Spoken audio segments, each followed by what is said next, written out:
Jangan lupa subscribe YouTube channel Metro TV News dan jangan lupa nyalakan notifikasinya.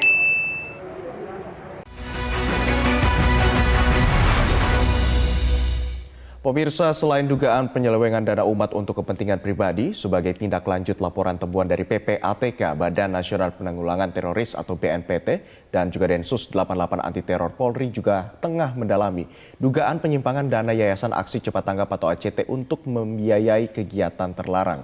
Dan untuk membahasnya sudah terhubung bersama kami, ada Direktur Pencegahan Badan Nasional Penanggulangan Teroris dari Brigjen Pol R. Ahmad Nur Wahid. Selamat pagi, Pak Ahmad. Selamat pagi, Assalamualaikum warahmatullahi wabarakatuh. Salam sehat untuk seluruh pemirsa Metro TV. Iya, Waalaikumsalam warahmatullahi wabarakatuh. Salam sehat juga Pak Ahmad. Pak Ahmad, selain penyalahgunaan dana, PPATK menemukan adanya pengalihan dana ke aktivitas terlarang. Nah, dari pendalaman atau penelusuran BNPT, seperti apa aktivitas terlarang ini? Apakah betul mengarah ke radikal atau terorisme?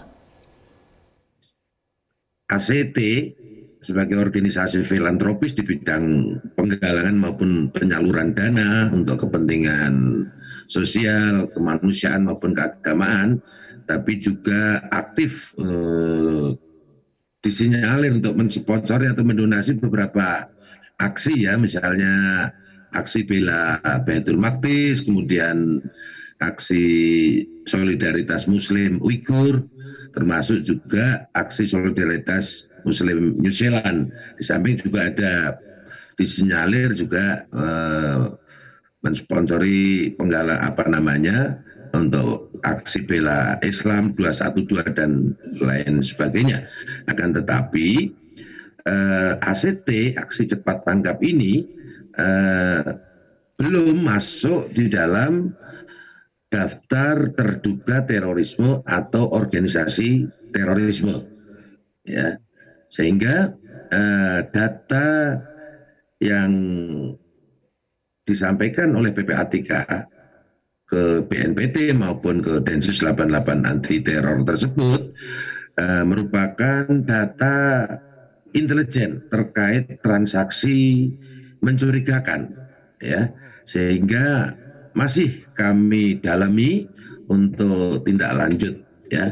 Jadi sekali lagi, jikalau data yang dikirim oleh PPATK tersebut terbukti kuat memenuhi unsur tindak pidana teror, maka tentunya akan dilakukan proses lebih lanjut. Akan tetapi jika tidak terkait dengan pendanaan terorisme, tentunya akan kami koordinasikan kepada penegak hukum lain yang dimungkinkan untuk tindak lanjut pidana lain, misalnya terkait dengan penipuan, penggelapan, ataupun tindakan pencucian uang dan lain sebagainya. Tapi prinsipnya data intelijen tersebut masih kami dalami dan kami koordinasikan.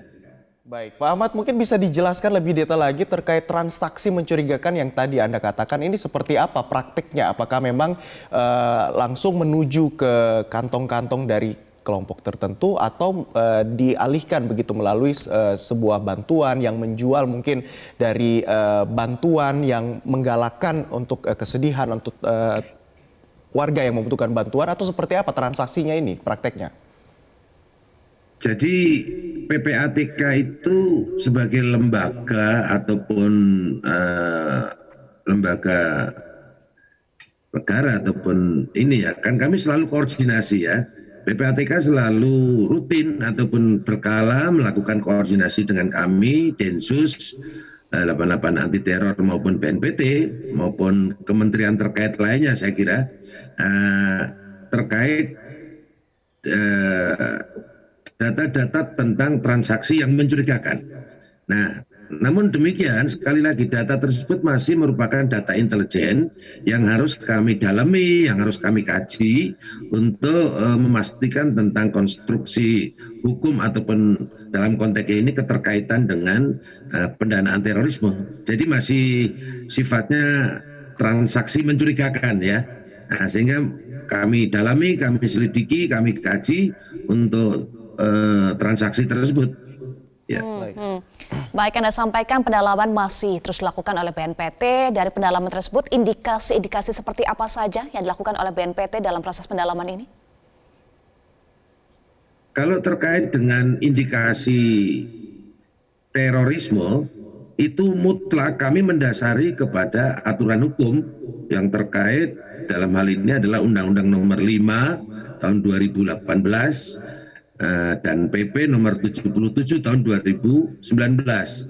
Dan di situ mensyaratkan bahwa harus memenuhi unsur tindak pidana teror. Dalam konteks ini kelompok atau jaringan tersebut harus masuk di dalam daftar terduga terorisme atau organisasi terorisme atau DTTOT. Kalau tidak, otomatis belum menjadi ranah kami karena belum masuk di dalam unsur tindak pidana teror. Nah, namun demikian tetap kami koordinasikan kalau memang tidak memenuhi unsur tindak pidana teror, kami koordinasikan kemungkinan ada tindak pidana lain, ya. Sehingga misalnya tindak pidana pencucian uang dan lain sebagainya, karena ini kan menyangkut penggalangan dana maupun penyaluran dana, ya, yang diatur di dalam Undang-Undang Nomor 1 tahun 1961 dan PP-nya Nomor 29 tahun 1980. Saya kira begitu. Kami masih selalu mendalami, mengkaji dan mengkoordinasikan terhadap penegak hukum. Ya. Baik, artinya investigasi mendalam saat ini masih dilakukan oleh tim penyidik. Tapi Pak Ahmad, kalau kita lihat fenomena yang terjadi saat ini dan juga kalau kita sedikit flashback beberapa waktu yang lalu sempat ditemukan adanya pendanaan kelompok radikal yang berasal dari komunitas dan mengatasnamakan suatu agama tertentu. Nah, pada saat itu juga kemudian mereka menjual kesedihan, ada yang lebih humanis begitu, bahkan ada yang lewat kotak amal, ada funding konvensional. Ini seperti apa BNPT melihat fenomena-fenomena seperti ini begitu dengan adanya crowdfunding, penggalangan dana yang saat ini juga sudah terdigitalisasi, seperti apa Pak tanggapan dari BNPT melihat hal ini? Belajar dari kasus ACT ini ya, maka kami BNPT menghimbau kepada seluruh masyarakat untuk menyalurkan donasi, infak maupun sedekahnya melalui lembaga-lembaga resmi yang direkomendasi oleh pemerintah.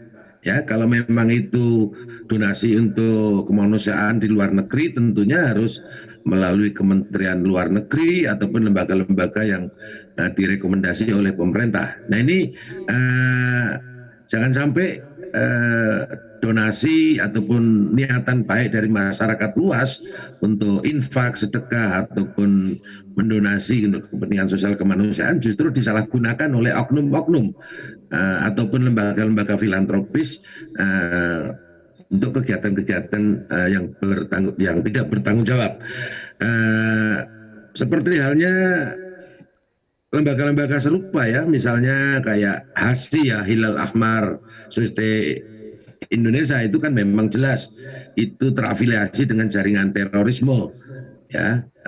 Dalam hal ini adalah Jamaah Islamiyah, termasuk juga dulu yang kami ungkap yaitu lembaga amal zakat Abdurrahman bin Auf ya, terkait dengan pengumpulan kota amal dan lain sebagainya. Itu jelas itu terkait atau terafiliasi dengan Jamaah Islamiyah, jaringan terorisme, dan masuk di dalam DTTOT, daftar terduga terorisme atau organisasi terorisme. Tetapi khusus untuk ACT ini memang belum masuk di dalam DTTOT ya, sehingga masih kami dalami, masih kami kaji terkait dengan data atau informasi transaksi yang mencurigakan dari PPATK tersebut. Baik, trackingnya, pemetaannya bagaimana sejauh ini Pak Ahmad terkait dengan lembaga-lembaga yang diduga terkait dengan kegiatan-kegiatan yang melanggar atau tidak sesuai, bahkan juga melakukan penyelewengan? Ya, kami di BNPT menerapkan kebijakan yang namanya pentahelik di dalam penanggulangan radikalisme maupun terorisme, yaitu melibatkan kementerian, lembaga terkait ataupun pemerintahan daerah, termasuk melibatkan sivitas akademika, kemudian komunitas, media, termasuk melibatkan dunia usaha atau pengusaha, baik yang tergabung di dalam BUMN ataupun pengusaha swasta. Kenapa? Pengusaha karena dunia usaha atau para pengusaha itu kan memiliki kewajiban atau memiliki dana CSR yang harus didonasikan atau didistribusikan untuk kepentingan sosial, kemanusiaan maupun lainnya. Nah ini biasanya sering disalahgunakan oleh oknum-oknum yang tidak bertanggung jawab atau lembaga-lembaga seperti lembaga filantropis ya ataupun jaringan terorisme dalam penggalangan dana. Nah ini yang harus menjadi kewaspadaan kita. Baik. Nah, Pak Ahmad, untuk mencegah agar hal serupa tidak terjadi, dana sosial ini agar tidak salah sasaran, tips apa yang bisa mungkin diperhatikan oleh masyarakat? Karena ini kan tricky sekali, ada galangan dana kemudian berkedok begitu untuk membantu saudara-saudara kita, tapi ternyata tidak tepat sasaran. Nah, ini seperti apa Pak untuk mengenali agar lembaga-lembaga penggalangan dana ini juga memang tepat sasaran dan warga yang akan membantu juga tersampaikan, tersalurkan kepada yang membutuhkan? Yang pertama, ya, saluran dana infak sedekah harus disalurkan melalui lembaga-lembaga resmi yang direkomendasikan oleh negara ataupun pemerintah. Kemudian yang kedua, kita harus memprioritaskan dalam sedekah, infak, ataupun zakat, ataupun bentuk amal apapun, memprioritaskan kepada kerabat terdekat, termasuk tetangga, termasuk lingkungan masyarakat kita di Indonesia ya. Kemudian yang ketiga, hati-hati terhadap kelompok-kelompok radikalisme maupun jaringan terorisme yang sering memanipulasi, mendistorsi ataupun mengcasing dengan agama untuk penggalangan dana ya. Karena mereka sebagai jaringan terorisme itu sejatinya sebagai gerakan politik ya dengan memanipulasi, mendistorsi dan mempolitisasi agama yang endingnya untuk kekuasaan ataupun mengganti ideologi negara Pancasila dengan ideologi agama menurut versi mereka, dan mereka memiliki paham takfiri dengan mengkafirkan terhadap kelompok yang berbeda sehingga mereka cenderung menghalalkan segala cara termasuk di dalam memanipulasi ataupun memframing kegiatan-kegiatan sosial kemasyarakatan maupun keagamaan. Ini yang harus menjadi waspadaan. Sekali lagi dihimbau masyarakat maupun dunia usaha dengan dana CSR-nya untuk didistribusikan melalui lembaga-lembaga resmi yang direkomendasi oleh pemerintah. Dan kami akan berterima kasih kalau dimintai diajak koordinasi ataupun konsultasi di dalam mendistribusikan dana-dana CSR tersebut. Ya. Baik, singkat saja Pak, itu kan dari sisi masyarakat. Kalau dari BNPT dan juga pemerintah sendiri pengawasannya seperti apa? Karena lembaga-lembaga tersebut sudah kadung menjamur di masyarakat. Ya, tentunya dalam pengawasan kami melakukan operasi atau kegiatan-kegiatan yang bersifat intelijen.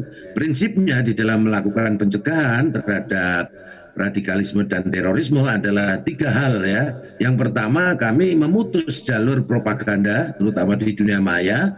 Kemudian kami juga memutus jalur kaderisasi dengan bekerja sama dengan kementerian lembaga terkait, baik Kemendikbudristek, Kementerian Agama maupun kementerian lembaga terkait lainnya. Dan yang ketiga, kami memutus jalur donasi. Ya tentunya kami juga kerjasama dengan lembaga kementerian ataupun lembaga non kementerian yang terkait. Jadi kami intensif untuk melakukan kegiatan-kegiatan yang bersifat intelijen. Ya. Baik. Ya, terima kasih Direktur Pencegahan Badan Nasional Penanggulangan Teroris Brigjen Pol R. Ahmad Nur Wahid sudah bergabung bersama kami di Metro Pagi Prime Times. Terima kasih Pak, selamat kembali beraktivitas, salam sehat. Terima kasih Mas Abdi dan Mbak Eva. Ya, salam.